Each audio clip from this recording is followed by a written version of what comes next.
Vamos en este video a mirar el concepto de cursor. Ese concepto puede ser aplicado en cualquiera de los tres tipos de programas que existen para la programación de bases de datos. Entonces vamos a mirar el concepto de cursor aplicado o implementado dentro de un procedimiento almacenado.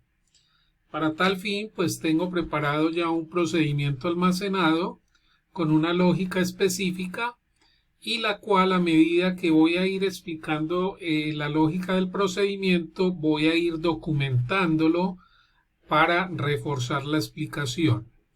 Debo advertir que lo que hace el procedimiento almacenado en cuestión es muy simple y muy básico, y que inclusive podría hacerse de otra manera y de una manera mucho más fácil. Simplemente lo quiero mostrar hecho desde el procedimiento almacenado para efectos académicos y desde el punto de vista de que puedan entender el concepto de cursor. Lo que hace el procedimiento en general es leer todos los registros de la tabla mascota y imprimir los datos que hay en esa tabla. Es decir, ir leyendo registro por registro de la tabla mascota e ir imprimiendo el número de la mascota, su nombre, su edad, y a través de un inner join que hacemos con la tabla tipo de animal, traer el nombre del tipo de animal que es esa mascota. Entonces, es un procedimiento almacenado con una funcionalidad muy básica, pero que tiene solamente la intención de mostrarles el concepto de cursor. Entonces, comencemos con la lógica. Estamos creando un procedimiento llamado ejemplo cursor. Se declaran 4 variables con sus respectivos tipos. Cuando vamos a manejar un cursor, primero quiero que miremos la funcionalidad del cursor para después dar la definición.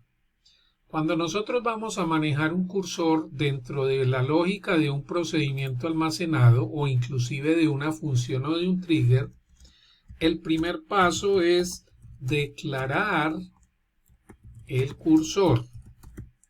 Declarar el cursor significa decir cómo se llama el cursor. En este caso estoy declarando un cursor llamado cursor 1, se puede llamar como quieran. Lo importante es que el nombre empiece con letra. Cursor for, y todo cursor tiene asociado un select. Tan sencillo como quieran que sea o tan complejo con varios inner joins, con group by. En fin, cursor tiene que estar siempre asociado con un select y es la manera que se declara. Se le da el nombre del cursor y se le asocia el select respectivo. Entonces vamos a definir qué es un cursor por el momento. Un cursor es un espacio en la memoria RAM que permite almacenar, valga la redundancia, temporalmente los registros resultantes de una consulta o de un select, ¿cierto? Por eso es que el cursor siempre tendrá asociado un select, porque ese select es el que se va a ejecutar y es el que va a almacenar su resultado allá en ese espacio de la memoria RAM.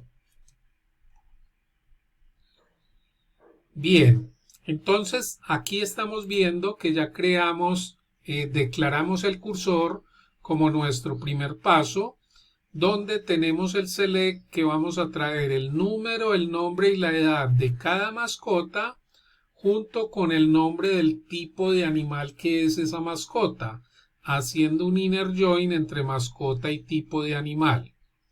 El segundo paso después de declarar un cursor es abrir el cursor, o si lo quieren llamar, activar el cursor. ¿Qué significa abrir o activar el cursor? Significa que se ejecuta el select asociado al cursor y su resultado, el resultado de ese select, se lleva a ese espacio de memoria que en este caso se llama cursor 1. O sea que después de ejecutar esta instrucción se hacen esas dos cosas. Se ejecuta el select y se lleva el resultado a el espacio de memoria llamado cursor 1. Hay que mencionar algo, y es que los cursores están hechos para poder recorrer registro por registro su contenido. Es decir, cuando yo ejecuto el select y el resultado se lleva al cursor, el cursor está hecho para que yo pueda recorrer el cursor registro por registro, leyendo cada uno de los registros y haciendo con cada uno de los registros que voy leyendo una lógica específica. En este caso, entonces, abrimos el cursor, lo activamos, se ejecuta el select y se lleva el resultado al cursor, y con esta instrucción se lee el primer registro del cursor. ¿Cómo se lee un registro de un cursor? Se pone fetch, el nombre del cursor con el que lo declaramos, into y un conjunto de variables. Hay que decir que cada vez que leamos un registro de un cursor, los valores leídos de ese registro deben sacarse a variables. No podemos operar directamente sobre los datos dentro del cursor, sino que operamos sobre esos datos, pero a través de variables. Por eso es que cada vez que leemos un registro de un cursor, tenemos que meter los valores leídos en variables.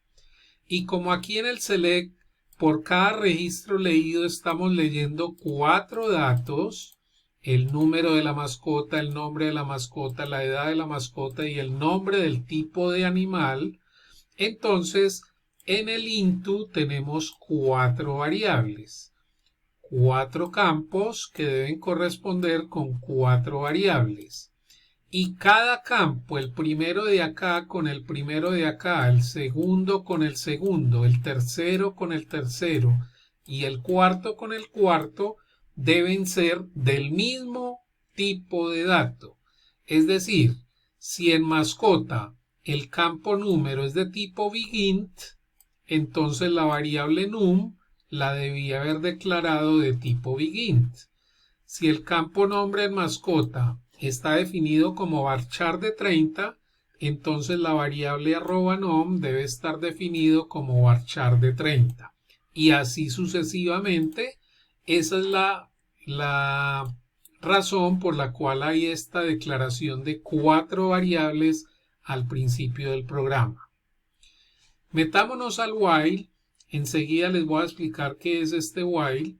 Al meternos al while, lo que estamos haciendo es simplemente imprimiendo las 4 variables que acabé de leer, es decir, el contenido del registro que acabé de leer, el número de la mascota que acabé de leer, el nombre de la mascota, la edad y el nombre del tipo de mascota o de animal, concatenado con un título que me diga número de mascota 2 puntos y el número de mascota, nombre de mascota y su nombre, edad y su edad, tipo de mascota con tipo.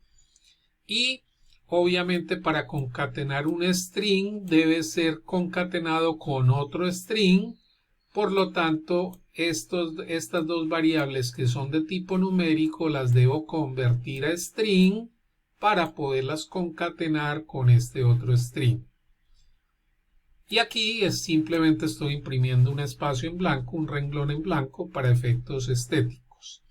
Después de haber impreso, después de haber mostrado en pantalla los datos de ese registro, pues simplemente leo el siguiente registro. Hay que advertir que este fetch está por fuera del while, antes del while, significando que es la lectura del primer registro, mientras que este fetch, que está dentro del while y que va a operar varias veces mientras esta condición, que enseguida la explico, se cumpla, pues obviamente va a leer el siguiente registro del cursor, el siguiente registro, recorriendo cada uno de los registros del cursor. De tal manera de que cuando él se sale de acá, de este while, es porque ya recorrimos todos los registros del cursor y ya el cursor cumplió con su función. Y por lo tanto, estamos preparados para cerrar el cursor o desactivarlo, desactivar el cursor, pero cuando nosotros cerramos o desactivamos el cursor no lo estamos borrando de la memoria RAM, entonces para eso es el deallocate. El deallocate permite borrar el cursor de la RAM, físicamente libera memoria. O sea que generalmente es una buena práctica después de cerrar el cursor, borrarlo de la memoria RAM. En esta lógica del manejo de cursores tenemos que tener un control de cómo saber cuándo ya terminamos de recorrer o de leer todos los registros del cursor. Y eso es lo que está pasando con este while. Este while lo que permite es verificar si el último fetch hecho o ejecutado se ejecutó exitosamente. Ejecutar exitosamente un fetch significa que logró leer un registro, que lo encontró, que todavía hay registros por leer. Por eso es que antes de este while se lee el primer registro o se trata de leer un registro para saber si fue exitosa esa lectura o no. Y después de haber procesado los datos de ese registro con la lógica pertinente, pues leemos el siguiente registro dentro del while para que él termine el while acá, suba y verifique si esta siguiente lectura fue exitosa, si pudo leer. De tal manera de que cuando ya él llega al final del cursor y trata de leer un registro, ya esta condición no se va a cumplir porque no hay más registros por leer.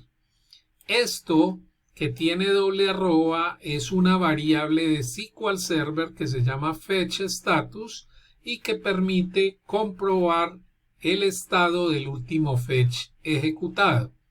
Estará en 0 mientras el estado del último fetch ejecutado sea exitoso, es decir, mientras se haya podido ejecutar la lectura del registro en el cursor, mientras que será -1 cuando ya no es exitoso, por ejemplo, cuando ya llegó al final del cursor. Entonces vamos a mirar el funcionamiento de esto, vamos a crear el procedimiento almacenado, lo creamos, el procedimiento queda creado y al ejecutar el procedimiento pues la utilidad, vuelvo y repito, es muy sencilla. Simplemente lee cada mascota de la tabla mascota haciendo un inner join con tipo de animal, dice qué tipo de mascota es e imprime eso. Entonces, número de mascota 1000, nombre de mascota Tony, edad de mascota 3 y tipo de mascota perro. 2000, Dairo 5, perro y así sucesivamente para todos los datos que hay en la tabla mascota. Como pueden ver acá, no es una utilidad muy práctica del procedimiento almacenado, pero que nos permite entender cuál es el concepto de cursor. En videos más adelante vamos a ver más aplicaciones del concepto.